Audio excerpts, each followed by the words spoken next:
มาเด้อพ่อแม่พี่น้องมากินข้าวบ้านดึกนำกันหาก็แต่เลิกงานมาพี่น้องเอ้ยเลิกงานมาก็หิวข้าวบ่มีหยังหลายเนาะมื้อนี้ก็ต้มเส้นนี่ก็ค่อนข้างอ้าวหลายเนาะแต่ถามว่ากินผู้เดียวบ่ก็บ่ได้กินผู้เดียวเด้อพี่น้องเพราะว่าหยังสิกินกับลูกสาว2คนว่าซั่นซะ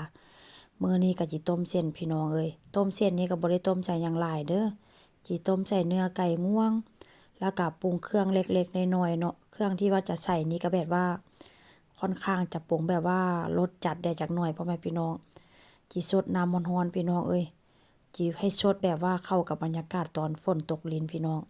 ค่อยมักได้ตอนฝนตกยามมื้อคืนเนาะแต่ถ้าหากว่ามื้อสวยไปเฮ็ดการเฮ็ดงานก็บ่อยากให้ตกปานใดเนาะตกมื้อคืนนี้ก็นอนสบายเย็นฉ่ำว่าซั่นซะมื้อนี้ก็สิต้มใส่คะนอเด้อพี่น้องใส่คะนอแล้วก็สิใส่พริกไทย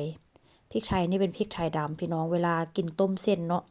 ส่วนหลายใส่พริกไทยหลายนะมันค่อนข้างจะหอมแล้วก็แซ่บแล้วก็ใส่น้ำปลาหลังจากนั้นก็สิใส่ซีอิ๊วขาวเนาะพ่อแม่พี่น้องซีอิ๊วขาวกาเห็ดหอมหรือว่าอันกาเด็กสมบูรณ์นี่นะขาดบ่ได้เด้อพี่น้องแล้วอันนี้ก็เป็นผงนัวหรือว่าแป้งนัวเนาะกินยามใดก็แซ่บยามนั้นถ้าหากว่าบ่ใส่นี่ก็คือแบบว่ารสชาติก็ค่อนข้างจะแปลกโลดได้ถ้าซิมเบิ่งนี่ขาดแป้งนัวนี่ฮู้เลยว่าขาดอีหยังเนาะแต่ถ้าใส่แล้วก็รู้สึกว่าแซ่บโลดพี่น้องเอ้ยผู้ใดเป็นคือข้อยแดการกินแป้งนัวนี่ละออกบ่ได้นี่อันคือเห็นข่าวเนาะข่าวเขมรเพิ่นบอกว่าจิบ่กินผงนัวบ่จิเพิ่นจิบ่กินแป้งนัวนะพี่น้องลองบ่กินเบิ่งถ้าหากว่าบ่กินแล้วก็คือขาดใจหั่นแหละว่าซั่นซะถ้าหากว่าผู้ใดบ่กินแป้งนัวหลังจากต้มแล้วก็จิปิดไฟเนาะแล้วก็จิโรยหน้าใส่นี่ก็หอมปลอมพี่น้องหอมปลอมเลยว่าผักชีว่าซั่นซะ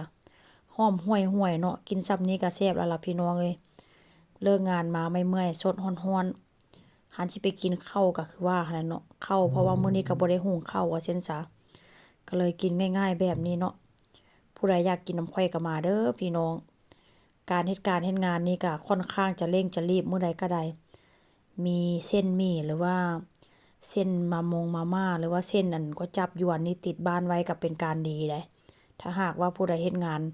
แบบกะเช้ากะแลงคือข้อยนี่น่ะว่าซั่นซะเห็นบ่หน้าตาก็จะเป็นประมาณนี้พ่อแม่พี่น้องแซ่บรสชาติจัดจ้าน